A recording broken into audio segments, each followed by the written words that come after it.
أعوذ بالله من الشيطان الرجيم بسم الله الرحمن الرحيم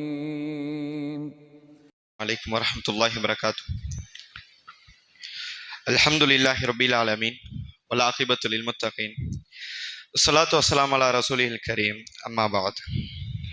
அன்பிற்குரிய சகோதர சகோதரிகளே, அல்லாஹ் ரபுல் ஆலமீனுடைய மாபெரும் கிருபை கொண்டு முதலாவது ஒற்றைப்படை இறைவை நாம் அடைந்திருக்கிறோம். அன்பிற்குரிய அல்லாஹ் நல்லடியாளர்களே, ஒற்றைப்படை இறைவு என்று சொல்லிவிட்டால் முதலாவது நமக்கு ஞாபகம் வர வேண்டிய ஒரு இபாதத் என்றால் நிச்சயமாக நம்முடைய தொழுகை தான். நாம் நின்று வணங்கக்கூடிய தொழுகை, அது நாம் தொழக்கூடிய இஷா தொழுகையில் இருந்தாலும் சரி, அதற்கு பிறவாக இரவுடைய கடைசியில் தொழக்கூடிய கயாமுல் லைலாக இருந்தாலும் சரி, நாம் நின்று வணங்கக்கூடிய இந்த தொழுகை இருக்கிறது அதாவது ஒற்றைப்படை என்று சொல்லிவிட்டால் முதலாவது நமக்கு வரக்கூடிய ஞாபகம் இந்த இபாதத்தாக தான் இருக்க வேண்டும். எனவே அன்பிற்குரிய சகோதரன், இந்த இரவுகள்லாம் கடைசி 10 இருக்கக்கூடிய இரவுகளை நாம் வீணடித்து விடக்கூடாது. அதிகமான நம்முடைய நேரம் தொழுகையில் கழிக்க வேண்டும். அதிகமான நம்முடைய நேரங்கள் தொழுகையில் கழிக்க வேண்டும். மீதம் இருக்கக்கூடிய நேரம் பிற இபாதத்துகள், குர்ஆன் ஓதுவதாக இருந்தாலும் சரி, திக்ர் ஓதுவதாக இருந்தாலும் சரி, குறிப்பாக அல்லாஹும்ம இன்னக அஃபுன் துஹிப்புல் அஃவ ஃபஅஃபு அன்னி, இப்படிப்பட்ட துஆக்களை அதிகமாக ஓதுவதாலும் சரி, இது அதற்கு பின்னால் தான். ஆனால் நம்முடைய மிக முக்கியமான அதிகமான நேரங்கள் நின்று வணங்குவதில் தான் இருக்க வேண்டும் என்பதை நாம் பார்த்து கொள்ளலாம். அன்பிற்குரிய அல்லாஹ் நல்லடியார்களே, அபூ தர்தா ரலியல்லாஹு அவர் அறிவிக்கிறார்கள், ரசூலுல்லாஹி ஸல்லல்லாஹு அலைஹி வஸல்லம் சொன்னார்கள், அலைக்கும் பி கியாமுல் லைல். ரசூல் அவர்கள் இந்த சஹாபிக்கு உபதேசம் செய்கிறார்கள். அபூ தர்தா என்ற ரலியல்லாஹு அவர்களுக்கு உபதேசம் செய்கிறார்கள், அலைக்கும் பி கியாமுல் லைல். அபூ தர்தா அவர்களே, கியாமுல் லைல் இரவு தொழுகையை நீங்கள் பற்றி பிடித்துக் கொள்ளுங்கள், உங்கள் மீது கடமையாக்கிக் கொள்ளுங்கள் என்று சொல்கிறார்கள். ஏன்? ஃபஇன்னஹு தஅப ஸாலிஹீன கப்லக்கும். ஏனென்றால் இது உங்களுக்கு முன்னால் வாழ்ந்த நல்லவர்களுடைய பழக்கமாக இருந்தது என்று சொன்னார்கள். அதாவது கியாமுல் லைல் வெறும் இந்த உம்மத்து கிடையாது. இதற்கு முன்னால் மூசா அலைஹிஸ்ஸலாம் சமுதாயம், இப்ராஹிம் அலைஹிஸ்ஸலாம், நூஹ் அலைஹிஸ்ஸலாம், எத்தனை சமுதாயம் கடந்திருக்கிறோம். இத்தனை சமுதாயத்தில் வாழ்ந்த நபர்கள், நல்ல நபர்கள், அவர்களுடைய பழக்கம் இந்த இரவு தொழுகையாக இருந்தது என்பதை ரசூலுல்லாஹ் சொன்னாங்க. அடுத்ததாக வ குர்பத்துன் இல்லல்லாஹி அஸ்ஸ வஜல். இத இரண்டாவதாக இந்த இரவு வணக்கம் இருக்கிறது, இது அல்லாஹ்விடத்தில் நெருக்கத்தை ஏற்படுத்தி தரும். மூன்றாவதாக ஒமன் ஹாத்துன் அனில் இஸ்ம். இரவு நீங்கள் தொழுகிறீர்கள், நாள் பொழுதில் நீங்கள் செய்யக்கூடிய பாவங்களை இது தடுக்கும். நான்காவதா ஒ தக்ஃபீர் சய்யிஆத், உங்களுடைய பாவங்களை அழித்து விடும். கடைசியாக ஒமத்ரதுன் லித்தாஇ அனில் ஜஸத், உங்களுடைய உடம்புக்கு நல்ல ஒரு நிவாரணமாக, ஒரு நல்ல மெடிசனாக, ஒரு நல்ல நோய் நிவாரணியாக இந்த இரவு தொழுகை அமையும் என்று ரசூல் அவர்கள் 5 நன்மை எண்ணுகிறார்கள். சுப்ஹானல்லாஹ். வெறும் இரவு தொழுகை, அது 2 ரக்காத்தா இருக்கட்டும், நீட்டப்படக்கூடிய தொழுகையா இருக்கட்டும், இரவு தொழுகை அதில் எவ்வளவு நன்மை, 5 நன்மை ரசூல் ஸல்லல்லாஹு அலைஹி வஸல்லம் அவர்கள் எண்ணுகிறார்கள். சுப்ஹானல்லாஹ். அன்பிற்குரிய அல்லாஹ் நல்லடியார்களே, இதனால் நாம் பார்க்கலாம், அப்துல்லா இப்னு உமர் ரலியல்லாஹு அவர்கள் பெரிய சஹாபி. இவர்கள் ஒரு நாள் ஒரு கனவை காண்கிறார்கள். என்ன கனவு என்றால், அந்த கனவில் 2 மலக்குமார்கள் வருகிறார்கள். அப்துல்லா பின் உமர் ரலியல்லாஹு அவர்களை இழுத்து செல்கிறார்கள். எங்க எடுத்து செல்கிறார்கள்? ஒரு பெரிய நெருப்பு குண்டத்தின் பக்கமாக எடுத்து செல்கிறார்கள். அது நரகம். அதாவது 2 மலக்குமார்கள் எடுத்து செல்கிறார்கள். எடுத்து சென்று நரகத்துடைய வாயிலில் வைக்கப்படுகிறது. நுழைவதில்லை, நரகத்தை பார்த்தவாறு நிற்க வைக்கப்படுகிறார்கள். நிற்க வைக்கப்பட்ட பிறகு இந்த கனவு முடிந்து விட்டது. இந்த கனவை காலை ரசூலுல்லாஹ்விடத்தில் இந்த கனவு வந்து சேர்கிறது. சொன்ன பிறகு ரசூலுல்லாஹி ஸல்லல்லாஹு அலைஹி வஸல்லம் அவர்கள் சொன்னார்கள், அப்துல்லா இப்னு உமர் எவ்வளவு நல்ல ஒரு மனிதர், அவருடைய இரவில் இரவு தொழுகை இருந்தால் நன்றாக இருக்குமே என்று ரசூலுல்லாஹி சொன்னார்கள். அவருடைய இரவில் இரவு தொழுகை இருந்தால் நன்றாக இருக்குமே என்று ரசூலுல்லாஹி ஸல்லல்லாஹு அலைஹி வஸல்லம் அவர்கள் சொன்னார்கள். இந்த செய்தியை யார் கேட்கிறார்கள்? ஒரு நபர் மூலமாக அப்துல்லா இப்னு உமர் ரலியல்லாஹு அவர்களிடத்திற்கு சொல்லப்படுகிறது. சொல்லப்பட்ட பின்பு அன்று இரவிலிருந்து அதாவது அவருடைய வீட்டார்கள் சொல்லக்கூடிய சாட்சியை பார்த்து கொண்டால், அன்றைய இரவிலிருந்து அவர் மன்னிக்கும் வரை அவருடைய அதிகமான இரவுகள் கம்மியாக தூங்குவார்கள், அதிகமான நேரம் நின்று வணங்குவார்கள். இதுதான் நபித்தோழருடைய வாழ்க்கை. ரசூல் அவர்கள் சில நேரத்தில் சிறப்புகள் சொல்லுவார்கள், சில நேரத்தில் பாவத்தில் தடுக்கக்கூடிய விஷயம் என்று கேடயமாக சொல்லுவார்கள். இப்படியெல்லாம் ரசூல் அவர்கள் தனித்தனி விஷயத்தால் சொல்லியிருப்பார்கள். ஆனால் சஹாபா பெருமக்கள் உபரியான வணக்கமே என்று விட்டுவிடாமல் வாழ்க்கையுடைய சாதாரண நேரங்களிலும் கம்மியாக தூங்குவார்கள், சுகங்களை கம்மியாக அனுபவிப்பார்கள். ஆனால் கஷ்டத்தை அதிகமாக தன்மேல் போட்டுக்கொண்டு இப்படிப்பட்ட தொழுகை மேற்கொள்வார்கள். இது எப்பொழுது? நபித்தோழர்களுடைய சாதாரண நாட்களை பற்றி பேசிக் கொண்டிருக்கிறோம். அன்பிற்கிற அல்லாஹ் நல்லடியார்களே, நாம் பயணித்துக் கொண்டு இந்த நாள் சாதாரண நாட்களுடைய சிறந்த நாள். சிறந்த நாட்களில் இன்னும் சிறந்த நாள் ஒற்றைப்படையில் இருந்து கொண்டிருக்கும். எனவே அன்பிற்கு சகோதரர், இப்படிப்பட்ட இரவுகளை வீணடித்து விடக்கூடாது. அதிகமான நேரம் தொழுகை கழிக்க வேண்டும். எனவே எந்த சகோதரலாம் இஷா தொழுகையிலிருந்து இருக்கிறீங்களோ, இன்னும் அதாவது பயான் நடக்கும், பயானுக்கு மேல அப்படி நீங்க அமர்ந்து வந்தால் இன்னும் சற்று நேரத்தில், அதாவது ஒரு 10:30 11 மணி வரை அது அடைந்துவிடும். இந்த 11 மணியிலிருந்து அதுக்கு பின்னால் 2 மணிக்கு கரெக்டாக கியாமுல் லைல் நம்முடைய பள்ளியில் ஆரம்பிக்கும். நடுவில் ஒரு 3-3.5 மணி நேரம் தான் இருக்கும். இந்த 3-3.5 மணி நேரம் சகோதர சகோதரிகள் இங்கே அமர்ந்து நிறைய விதமான இபாதத்தில் நீங்கள் ஈடுபடுங்கள். ஈடுபட்ட பிறகு அதற்கு பின்பாக கியாமுல் லைல் ஆரம்பிக்கும். இந்த கியாமுல் லைல் ஆரம்பிக்கிறது 2 மணியிலிருந்து ஒரு 3:45 4 மணி வரை நடக்குமே. இந்த கியாமுல் லைல் ஆரம்பத்தின் இறுதி வரை ரசூல் ஒரு செய்தியை சொல்கிறார்கள். ரசூலுல்லாஹி ஸல்லல்லாஹு அலைஹி வஸல்லம் அவர்கள் சொன்னார்கள், எந்த ஒரு நபர் இமாம் இரவு தொழுகை ஆரம்பிக்கும் பொழுதிலிருந்து ஆரம்பத்திலிருந்து கடைசி இமாம் வீடு திரும்பும் வரை அந்த மனிதர் இமாமை பின்பற்றி தொழுகிறார் என்றால் அந்த நபர் இரவு முழுவதும் தொழுத நன்மை கிடைக்கும் என்பதை ரசூலுல்லாஹி சொன்னார்கள். இமாம் வருகிறார், தொழ வைக்கிறார், அவருடன் தொடங்குகிறோம். அவர் வீட்டும் செல்லும் வரை எத்தனை ரக்காத் தொழுகிறாரோ அதுவரை நாம் தொடர்ந்து கொண்டே தொழுது கொண்டிருக்கிறோம். இப்படி தொழுதால் அது குறுகிய நேரமோ பெருகிய நேரமோ அது கணக்கு கிடையாது. ஆனால் இமாமை பின்தொடர்ந்து ஆரம்பிப்பது, இமாமை பின்தொடர்ந்து முடிப்பது, ரசூலுல்லாஹி சொன்னார்கள், இரவு முழுவதும் தொழுது நன்மை கிடைக்கும். ஒரு பக்கம் இந்த கியாமுல் லைல் மூலமாக இரவு முழுவதும் தொழுது நன்மை கிடைக்கிற நமக்கு, இன்னொரு பக்கம் நாம் செய்யக்கூடிய இந்த 3-3.5 மணி நேரம் இபாதத்தில் ஒரு பக்கம், ஆக மொத்தம் செய்யக்கூடிய நிறைய இபாதத்துக்கு நாம் ஒன்று சேர்ந்து ஒரு சங்கையான இரவில் இவ்வளவு பெரிய இபாதத்தை நாம் ஏற்படுத்தி கொண்டிருக்கிறோம். இவ்வளவு பெரிய இபாதத்தை நாம் செய்து கொண்டிருக்கிறோம். நம்மை அறியாமலேயே மார்க்கம் நிறைய சலுகைகளை இதற்கு பின்னால் வைத்திருக்கிறது. எனவே எந்த ஒரு சிறிய நேரத்தையும் வீணடிக்க கூடாது. இந்த ஒரு நாள் மட்டும் கிடையாது, வரக்கூடிய 10 நாளும் இந்த ரமதான் மாதம் முழுவதும் இந்த இரவுகளை, சங்கையான இரவுகளை நல்ல விதத்தில் நாம் கழிக்க வேண்டும். முக்கியமாக நேரத்தை வீணடித்து விடக்கூடாது. அது வீட்டிலோ பள்ளியிலோ எந்த ஒரு நேரத்தையும், சின்ன சின்ன நேரமோ பெரிய நேரமோ நேரத்தை வீணடித்து விடக்கூடாது. நம்மளால் முடிந்த அளவுக்கு சிரமப்பட்டு கஷ்டப்பட்டு நிறைய அமல்கள் நாம் செய்ய வேண்டும். அல்லாஹ் ரப்பல் ஆலமீன். அன்பிற்குரிய அல்லாஹ் நல்லடியாளர்களே, கடைசியாக நாம் தஃப்சீருடைய வகுப்பில் 27வது சூரா அந்நமுலுடைய தஃப்சீரை பற்றி பார்த்தோம். அந்நமுல் என்றால் எறும்பு என்பது அர்த்தம். இது 27வது சூரா குர்ஆனுடைய அடிப்படையில். 28வது சூராவாக அன்பிற்குரிய அல்லாஹ் நல்லதாக சூரா அல் கசஸ் ஓதப்பட்டது. நேற்று தினம் சூரா அல் கசஸ் ஓதப்பட்டது. கசஸ் என்று சொன்னால் வரலாறு என்ற அர்த்தம். கசஸ் என்றால் என்ன? வரலாறு என்ற அர்த்தம் இருக்கிறது. இந்த சூராவிற்கு அல்லாஹ் என் வரலாறு என்பதை வைத்தான் என்று பார்த்தோமானால், இதில் ஒரு நபியோட வரலாறு இருக்கிறது. அது மிகவும் நீண்டு இருக்கிறது. அது யார்? நபி மூசா அலைஹிஸ்ஸலாம். மக்களெல்லாம் தெரியும், குர்ஆனில் அதிகமாக ஒரு நபியுடைய வரலாற்றை பற்றி அல்லாஹ் பேசியிருக்கான் என்றால் கண்டிப்பாக நபி மூசா அலைஹிஸ்ஸலாமுடைய வரலாறு தான். அப்படி நபி மூசா அலைஹிஸ்ஸலாமுடைய வாழ்க்கையுடைய ஒரு சம்பவத்தை பற்றி அல்லாஹ் கொஞ்சம் விரிவாக பேசுகிறான். அது என்ன சம்பவம்? நபி மூசா அலைஹிஸ்ஸலாம் அவர்கள், அதாவது ஒரு பனி இஸ்ராயேலோட நபரை காப்பாற்றலாம் என்று சென்ற பொழுது அந்த இடத்தில் ஒரு நபரை தவறுதலாக தடுக்கும் பொழுது அந்த நபர் மீது அடிபட்டு அந்த நபர் இறந்து விடுகிறார். இது தவறுதலாக நடந்த ஒரு விஷயம். இது அதாவது கொலை முயற்சிலாம் சொல்லக்கூடாது. இது தவறுதலாக நடக்கப்பட்ட விஷயம். எதிர்க்க இறந்து விடுகிறார். இதுவெல்லாம் ஃபிரௌனுடைய, அதாவது ஃபிரௌன் எடுத்து இந்த செய்தி வருகிறது. செய்தி வந்த பிறகு மூசா அலைஹிஸ்ஸலாம் தன்னுடைய உயிரை காப்பாற்றுவதற்காக தாம் வாழ்ந்து கொண்டிருக்கூடிய அந்த மிஸ்ர் என சொல்லக்கூடிய நாட்டிலிருந்து மதியன் என சொல்லக்கூடிய இன்னொரு நாட்டின் பக்கம் ஹிஜ்ரத் செய்கிறார்கள். இந்த ஹிஜ்ரத் செய்து அங்கு சென்று 2 பெண்மணிகள் பார்க்கிறார்கள். அவர் தண்ணீர் எடுப்பதற்காக உதவி செய்கிறார்கள். அதில் ஒரு பெண்மணியும் திருமணம் முடித்துக் கொள்கிறார்கள். பிறகு நபித்துவம் கொடுக்கப்பட்டு திரும்ப ஃபிரௌன் எடுத்து வருகிறார்கள். இந்த முழு சம்பவத்தை அல்லாஹ் விரிவாக பேசுகிறான். இதில் மெயினாக பார்க்கக்கூடிய சம்பவம் என்ன தெரியுமா? நபி மூசா அலைஹிஸ்ஸலாம் அவர்கள் செய்யக்கூடிய ஹிஜ்ரத் இரவோடு இரவாக அவர் ஹிஜ்ரத் செய்தார்கள். அவர்கள் தான் வாழ்ந்த பூமியிலிருந்து வேறொரு பூமிக்கு சென்றார்கள் என்பதை அல்லாஹ் பேசுகிறான். இது எப்பொழுது இறங்கப்பட்டது? ரசூலுல்லாஹி ஸல்லல்லாஹு அலைஹி வஸல்லம் அவர்கள் ஹிஜ்ரத் செய்வதற்கு முன்னால் அல்லாஹ் ரப்பல் ஆலமீன் சூரா அல் கஸஸை இறக்குகிறான். ஹிஜ்ரத் செய்வதற்கு முன்னால் ரசூலுல்லாஹ்வுடைய மக்காவுடைய கடைசி வாழ்க்கையில் இருக்கும் பொழுது 2 சூறாக்கள் இறக்கப்பட்டது. ரசூலுல்லாஹ்வுடைய மக்காவுடைய கடைசி வாழ்க்கை, மதீனாவுடைய கடைசி வாழ்க்கை கிடையாது. மதீனாவுடைய கடைசி வாழ்க்கை என்றால் ரசூலுல்லாஹ்வுடைய கடைசி வாழ்க்கை என்று அர்த்தமாயிடும்.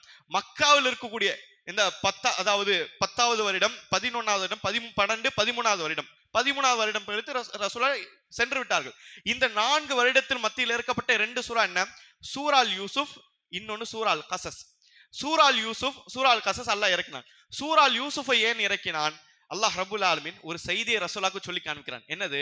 யூசுப் அலைஹிஸ்ஸலாம் தன்னுடைய சகோதரர்களால் கைவிடப்பட்டார்கள், கொலை முயற்சி எல்லாம் செய்யப்பட்டார்கள், துன்புறுத்தப்பட்டார்கள். அதே போன்று உங்களுக்கு நடக்கும். எனவே யூசுப் அலைஹிஸ்ஸலாம் பெரிய பதவிக்கு வந்த பிறகு சகோதரரை மன்னித்து விட்டார்களே, எனவே நீங்களும் உங்களுடைய குறைஷுடைய சமுதாயத்தை ஒரு பதவி வந்தவுடன் நீங்கள் மன்னித்து விடுங்கள் என்ற செய்தியை அல்லாஹ் ரப்பல் ஆலமீன் சொல்லினான். இந்த செய்தி வந்த பிறகு நமக்கெல்லாம் தெரியும், ரசூலுல்லாஹ் அவர்கள் 8வது ஹிஜ்ரியில் மக்காவை வென்ற பிறகு குறைஷுடைய மக்கள் எல்லாம் மன்னித்து விட்டார் என்ற செய்தியெல்லாம் பார்க்கலாம். இது ஒரு பக்கம். இன்னொரு பக்கம் அல்லாஹ் ரப்பல் ஆலமீன் சூரா அல் கஸஸை இறக்குகிறான். சூரா அல் கஸஸில் நபி மூசா அலைஹிஸ்ஸலாமோட வரலாற்றை அல்லாஹ் பேசும்பொழுது என்ன சொல்கிறான்? நபி மூசா அலைஹிஸ்ஸலாம் தாம் வாழ்ந்த இந்த பூமியை விட்டு பிரிந்து இன்னொரு பூமிக்கு சென்றார்கள். இந்த ஹிஜ்ரத்தை பற்றி அல்லாஹ் பேசுகிறான். இது எப்பொழுது? ரசூலுல்லாஹ்வுடைய ஹிஜ்ரத்துக்கு முன்பாக. அதாவது செய்தி என்னவென்றால், ரசூலுல்லாஹி ஸல்லல்லாஹு அலைஹி வஸல்லம் அவர்கள் மக்காவை எந்த அளவுக்கு நேசித்தார்கள் என்று தெரியுமா? ஹிஜ்ரத் முடியும் பொழுது மக்காவுடைய பார்டரில் வெளியே சென்ற பிறகு ரசூலுல்லாஹ் அவர்கள் மக்காவை திரும்பி பார்த்து சொன்னார்கள், மக்காவே, ஒருவேளை இந்த காஃபிர்கள் என்னை உன்னை விட்டு வெளியேற்றவில்லை என்றால் ஒருபொழுது நான் உன்னை விட்டு வெளியே போக மாட்டேன் என்று ரசூலுல்லாஹ் அவர்கள் மக்காவை நோக்கி சொன்னார்கள். ஏன்? ரசூலுல்லாஹ் அவர்கள் 50 வருஷம் வாழ்ந்தார்கள். எவ்வளவு? 50 வருஷம் ஒரே ஊரில் ரசூலுல்லாஹ் அவர்கள் பிறந்தார்கள், வளர்ந்தார்கள், வாழ்ந்தார்கள், பழகினார்கள், வியாபாரம் செய்தார்கள். 50 வருஷம் ஒரே ஊரில் இருந்தால் அந்த ஊருடைய முஹப்பத் வருமா இல்லையா? கண்டிப்பாக மனதில் இருக்கும். எனவே இந்த ஊரிலிருந்து பிரிய முடியாத ஒரு கஷ்டமான சூழ்நிலை ரசூலுல்லாஹ் அவர்கள் பிரிந்து சென்று ஹிஜ்ரத் செய்தார்கள்.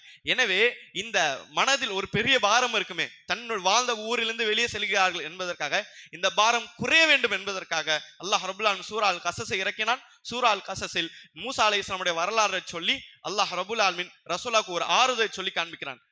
நபி ஸல்லல்லாஹு அலைஹி வஸல்லம் அவர்களே, உங்களுக்கு முன்னால் ஒரு நபி இருந்தார். யூதர்களால் நிறைய தொல்லை செய்யப்பட்ட அந்த நபி, அவரும் தான் வாழ்ந்த மிஸ்ர் என்ற பூமியிலிருந்து ஹிஜ்ரத் செய்தார். இதற்கு முன்னால் நிறைய நபிமார்கள் ஹிஜ்ரத் செய்தார்கள். எனவே நீங்களும் உங்களுடைய பூமியிலிருந்து ஹிஜ்ரத் செய்யுங்கள். எதற்காக? அல்லாஹ்விற்காக ஹிஜ்ரத் செய்யுங்கள் என்ற ஒரு படிப்பினையை அல்லாஹ் ரப்பல் ஆலமீன் சூரா அல் கஸஸில் வைத்திருக்கான் என்பதை நாம் பார்த்துக் கொள்ளலாம். அன்பிற்குரிய அல்லாஹ் நல்லடியார்களே, குறிப்பாக சூரா அல் கஸஸில் மிக முக்கியமான ஒரு படிப்பினை நமக்கு கிடைக்கிறது. அல்லாஹ் ரப்பல் ஆலமீன் சூரா அல் கஸஸை எப்படி ஆரம்பிக்கிறான் என்றால், இன்ன ஃபிர்அவுன அலா ஃபில் அர்த், 2வது வசனத்தில் 3வது வசனத்தில் அல்லாஹ் சொல்கிறான், இன்ன ஃபிர்அவுன் அலா ஃபில் அர்த், நிச்சயமாக ஃபிர்அவுன் பூமியில் பெருமை அடித்துக் கொண்டு திரிந்து கொண்டிருக்கிறான். அலா என்று சொன்னால் உயர்வை தேடுவது, உயர்வை தேடுவது. ஃபிர்அவுன் என்ன செய்து கொண்டிருந்தான்? உயர்வை தேடிவாறு திரிந்து கொண்டிருந்தான். அப்படி என்றால் பெருமை அடித்துக் கொண்டிருந்தான். மேலும் சொல்லி ஃபிரௌன் அந்த குழந்தைகள் வெட்டுவதும் ஃபிரௌன் செய்யக்கூடிய அநியாயத்தையும் அல்லாஹ் தொடர்ந்து பேசுகிறான். இது எங்க இருக்கிறது? சூரா அல் கஸஸுடைய 3வது ஆயத்தில். அப்படி என்றால் சூராவுடைய ஆரம்பத்தில் இருக்கிறது. இதே சூரா அல் கஸஸுடைய இறுதியில் நாம் பார்ப்போம். இறுதியில் பார்த்தவனால் அல்லாஹ் ரப்பல் ஆலமீன் சூரா அல் கஸஸ் இறுதி வசனம் ஒரு வசனத்தை பதிவு செய்கிறான். தில்கத் தாருல் ஆஹிரா, நாளை மறுமை நாள் இருக்கக்கூடிய சொர்க்கம் யாருக்கு என்றால், நஜ்அலுஹா லில்லதீன, நாம் அந்த சொர்க்கத்தை தயார் செய்திருக்கிறோம். யாருக்காக? லா யுரீதுன உலுவன் ஃபில் அர்த், பூமியில் யார் பெருமை விரும்பவில்லையோ, பூமியில் யார் பெருமை விரும்பவில்லையோ அவர்களுக்காக அந்த சொர்க்கத்தை நாம் தயார் செய்திருக்கிறோம் என்று அல்லாஹ் பேசுகிறான். சுப்ஹானல்லாஹ். இந்த தொடர்புகளை பார்த்தோம் என்றால் நிறைய சிந்தனை கிடைக்கும். குரானில் சில சூறாக்களை பார்த்தோம்னால் ஆரம்பத்திற்கும் இறுதிக்கும் தொடர்பு இருக்கும். சில சூறாக்கள் ஒரு சூறாவுடைய முடிவிற்கும் அடுத்த சூறாவுடைய ஆரம்பிற்கும் தொடர்புகள் இருக்கும். இப்படி இந்த தொடர்புகளை சிந்திக்கும் பொழுது பெரிய படிப்பினை தனி மனிதருக்கு இன்னும் தனியாக படிக்கும் நிறைய படிப்பினைகள் நமக்கு கிடைக்கும். இதனால் தான் தஃப்சீருடைய புத்தகமோ அல்லது தர்ஜுமாவுடைய புத்தகமோ நாம் எடுத்து தனியாக படிக்கும் பொழுது நிறைய விஷயத்தை நாம் பொதுவாக கற்றுக்கொள்ளலாம். இந்த சூறாவுடைய ஆரம்பத்தை அல்லாஹ் என்ன சொல்கிறான்? இன்ன ஃபிரௌன் அலா ஃபில் அர்த், ஃபிரௌன் பூமியில் பெருமை அடித்துக் கொண்டிருந்தான் என்று பெருமை பற்றி அல்லாஹ் பேசுகிறான். பெருமை எங்க அடிக்கப்பட்டது? உள்ளத்தில் அடிக்கக்கூடிய பெருமை. அல்லாஹ் என்ன சொல்கிறான்? பூமியில் பெருமை அடித்துக் கொண்டு திரிந்து கொண்டிருந்தான் என்று அல்லாஹ் பேசுகிறான். கடைசியில் அல்லாஹ் என்ன சொல்கிறான்? நாங்கள் தயார் செய்து வைத்திருக்க சொர்க்கம் யாருக்கு சொந்தமாகும்? யார் இந்த பூமியில் பெருமை விரும்பவில்லையோ. சுப்ஹானல்லாஹ். இறுதியும் பெருமை சம்பந்தமான விஷயத்தை அல்லாஹ் பேசுகிறான் என்றால், நாளை ஒரு மனிதன் சொர்க்கத்திலிருந்து தடுக்கப்படுகிறான் என்றால் நிச்சயமாக அவனுடைய உள்ளத்தில் கடுகு அளவு பெருமை இருந்திருக்கும். ஒரு மனிதன், ரசூலுல்லாஹி ஸல்லல்லாஹு அலைஹி வஸல்லம் சொன்னார்கள், நாளை மறுமை நாள் ஒரு அடியான் வருவான், அவனிடத்தில் நிறைய அமல்கள் இருக்கும், நிறைய நல்ல அமல்கள் இருக்கும். ஆனால் அவனிடத்தில் ஒரு பாவம் இருந்திருக்கும். அந்த பாவம் ஷிர்க் கிடையாது. ரசூலுல்லாஹி அவர்கள் சொன்னார்கள், அதாவது அவனுடைய மனதில் இருக்கும் மிஸ்கால தர்ரத்தின் மினல் கிப்ர், ஒரு அணு அளவு, ஒரு கடுகு அளவு, சின்ன அளவில் பெருமையை மனதில் வைத்துக் கொண்டு வாழ்ந்திருப்பான் உலகத்தில். இதன் காரணமாக என்ன செய்வான்? லா யதுகுலூன் ஜன்னா, சொர்க்கத்தில் நுழையவே முடியாது. எதன் காரணமாக? அந்த பெருமையின் காரணமாக. இந்த பெருமை கடுகளவு, பெரிய பில்டிங் சைஸ் எல்லாம் கிடையாது, கடுகளவு இருப்பதன் காரணமாக சொர்க்கத்தில் தடுக்கப்படுவான். எதற்காக? இந்த பெருமையின் காரணமாக. எனவே அல்லாஹ் ரப்புல் ஆலமீன் ஃபிரௌனுடைய தீங்குகளை பற்றி பேசும்போது முதலாவது என்ன சொல்கிறான்? ஃபிரௌன் பெருமை கொண்டான். ஃபிரௌன் பெருமை கொண்டான். அந்த பிள்ளைகளை வெட்டுவதும் சரி, அல்லது ஆட்சி அதிகாரம் சரி, நான் தான் அல்லாஹ் என்று சொல்வது, இதெல்லாம் இரண்டாவது. முதலாவது பெருமை. இந்த பெருமை தான் அவனுக்கு எல்லா பாவத்தையும் செய்வதற்கு தூண்டியது. இந்த பெருமை தான் நான் அல்லாஹ் என்று சொல்வதற்கு தூண்டியது. இந்த பெருமை தான் அந்த பிள்ளைகளை கொல்லுவதற்காக அவனுக்கு இரக்கத்தை அளித்தது. எனவே பெருமை என்பதும், பெருமை மற்றும் பொய், இந்த இரண்டு பாவம் இருக்கிறது. எல்லா பாவத்திற்கும் கொஞ்சம் ஹெட் குவார்டர்ஸ் போன்று, தலைமை போன்றது. இந்த இரண்டு பாவத்தையும் ஒரு மனிதன் கண்ட்ரோல் செய்து விட்டான்றால் நிச்சயமாக எல்லா பாவம் அவனுடைய கண்ணுக்கு எளிதாக அமையும். இதுவே சூரா அல் கஸஸுடைய மிகப்பெரிய படிப்பினை என்பதை நாம் பார்த்துக்கலாம். அன்பிற்குரிய அல்லாஹ் நல்லடியார்களே, இது 28வது சூரா. 29வது சூரா அல் அன்கபூத் அல்லாஹ் ரப்புல் ஆலமீன் குர்ஆனில் பதிவு செய்கிறான். அல் அன்கபூத் என்று சொன்னால் நமக்கு தெரியும், சிலந்தி, ஸ்பைடருக்கு சொல்வார்கள் அல் அன்கபூத். அன்கபூத் ஏன் அல்லாஹ் ரப்புல் ஆலமீன் இந்த சூராவுக்கு இந்த பெயரை வைத்திருக்கான் என்று பார்த்தோம்னால், சூராவுடைய கடைசி நாம் பார்த்தோம்னால் அல்லாஹ் ரப்புல் ஆலமீன் சிலந்தியை பற்றி அல்லாஹ் பேசுகிறான். சிலந்தியை பற்றி அல்லாஹ் பேசுகிறான். சிலந்தி ஏன் பேசுகிறான்? சிலந்தியோட ஒரு சின்ன உதாரணத்தை சொல்கிறான். மஸலுல் லதீன தகது மின் தூனில்லாஹி அவுலியா, யாரெல்லாம் அல்லாஹ்வுடைய இடத்தில், அல்லாஹ் ரப்புல் ஆலமீன் வணங்க வேண்டிய இடத்தில் இன்னொருவரை வணங்கி நேசனாக ஆக்கிக் கொள்கிறார்களோ, கமசலில் அன்கபூத், அதாவது அல்லாஹ் முஷ்ரிக்கீன்களை பற்றியும் காஃபிர்களை பற்றி சொல்கிறான். அந்த முஷ்ரிக்கீன்கள், அந்த காஃபிர்கள் யார் போன்றவர்கள்? சிலந்தியை போன்றவர்கள். இந்த சிலந்தியை போன்றவர்கள். இத்தகதத் பைத்தா, அந்த சிலந்தி என்ன செய்தது? ஒரு வீடை கட்டியது. வ இன் அவ்ஹனல் புயூதி லபைத்துல் அன்கபூத், நிச்சயமாக பலஹீனமான வீடுகளில் ஒரு வீடு தான் சிலந்தியோட வீடு. லவ்கானு யஅலமூன், அவர் அறிந்து கொண்டால் நன்றாக இருக்குமே என்று அல்லாஹ் பேசுகிறான். அதாவது அல்லாஹ் என்ன சொல்கிறான்? ஷிர்க் செய்பவர்களும் குஃபர் செய்பவர்களும் உதாரணம் எது போன்ற உதாரணம்? ஒரு சிலந்தியோட உதாரணம். அந்த சிலந்தி ஒரு வீடை கட்டியது. அந்த வீடு பலவீனமானது. காத்து அடித்தாலும் பறந்துவிடும், பெருக்கினாலும் பறந்துவிடும், லேசாக ஏதாவது ஒரு விஷயம் பட்டுவிட்டாலும் அந்த வீடு இடிந்து விடுதும். அதாவது வீடு இடிந்து விடுவது நமக்கெல்லாம் ரொம்ப கஷ்டமான விஷயம். அந்த சிலந்திக்கு அப்படி கிடையாது. ஒரு வீடு இடிந்து விடுத்ததான் இன்னொரு இடத்தில், மக்கள் யாரும் கைப்படாத ஒரு இடத்தில் இன்னொரு வீட்டை கட்டிவிடும். இப்படி பலகீனமான ஒரு வீடு தான் என்னது? சிலந்தியோட வீடு. அல்லாஹ் ரப்புல் ஆலமீன் ஏன் இதை ஒப்பிட்டு பேசுகிறான் என்றால், காஃபிருடைய அகீதாவை பற்றி அல்லாஹ் பேசுகிறான். ஷிர்க் செய்பவர்கள், குஃப்ர் செய்பவர்கள், இவர்களுடைய அகீதாவை அல்லாஹ் பேசுகிறான். அவருடைய அகீதா, அவருடைய கொள்கை, அவர் எதை நோக்கி பயணிக்கிறார் என்றால் சிலந்தியுடைய வீடு போன்ற பலகீனமான ஒரு விஷயம். எப்படிப்பட்ட பலவீனமான விஷயம்? நாம் இந்த சிலைகளை பற்றி கேள்வி எழுப்புகிறோம். அவர் என்ன கேள்வி எழுப்புகிறோம்? அல்லாஹ் குர்ஆனில் எழுப்பது போன்று, ஒரு ஈ வந்து இந்த சிலைகள் இடத்திலிருந்து ஏதாவது ஒரு விஷயத்தை தூக்கி சென்று விட்டால் இந்த சிலைகளே தன்னைத்தானே காப்பாற்ற முடியாது, எப்படி உங்களை காப்பாற்றும் என்று நாம் கேள்வி கேட்டால் அந்த கேள்விக்கு சரியான ஒரு பதில் கிடைக்காது. சொல்பவர்கள் கிராஸ் கொஸ்டினாக சொல்வார்களே தவிர சரியான பதில்கள் நமக்கு கிடைக்காது. ரசூலுல்லாஹி ஸல்லல்லாஹு அலைஹி வஸல்லம் அவர்கள் ஒரு சஹாபிக்கு உபதேசம் செய்து கொண்டிருந்தார்கள். அந்த சஹாபி என்ன சொன்னார்கள்? சிலைகள் தான் எல்லாமே என்ற அடிப்படையை அந்த சஹாபி சொல்லிக் கொண்டிருந்தார்கள். அப்பொழுது ரசூலுல்லாஹ் பேசிக் கொண்டிருக்கூடிய அதே வேளையில் ஒரு ஓநாய் வந்தது. அரபு தேசத்தில் ஓநாய் பொதுவான விஷயம். இந்த ஓநாய் வந்தது. ஓநாய் வந்த பிறகு இந்த ரசூலுல்லாஹ் முன்பும் சஹாபி முன்பும் தூரத்தில் இருக்கக்கூடிய ஒரு சிலையில் இந்த ஓநாய் வந்து அது சிறுநீரை கழித்தது. சிறுநீர் கழித்த பிறகுதான் அந்த சஹாபிக்கு புரிய வருகிறது, தன்மேல் அழிக்கப்படக்கூடிய இந்த சிறுநீரை தன்னை எதுவும் சுத்தப்படுத்த முடியவில்லை, ஒரு ஓநாய் விரட்ட முடியவில்லை, ஒரு ஜீவராசி விரட்ட முடியவில்லை. இது எங்கு நம்முடைய தவறுகளையும் நம்முடைய பிரச்சனைகளும் நம்முடைய முசிபத்தை எப்படி நீக்கும் என்பதை அந்த சஹாபி சிந்தித்த பிறகு அந்த சஹாபி இஸ்லாத்தை ஏற்கிறார் என்ற சம்பவத்தெல்லாம் பார்க்கலாம். அதாவது யாரெல்லாம் இணை வைக்கிறார்களோ அவருடைய கொள்கை பலவீனமான கொள்கை, அவர்களுக்கே புரியாது. சில நபர் என்ன சொல்கிறார்கள்? முக்கொள்கை சொல்கிறார்கள். 1+1+1 =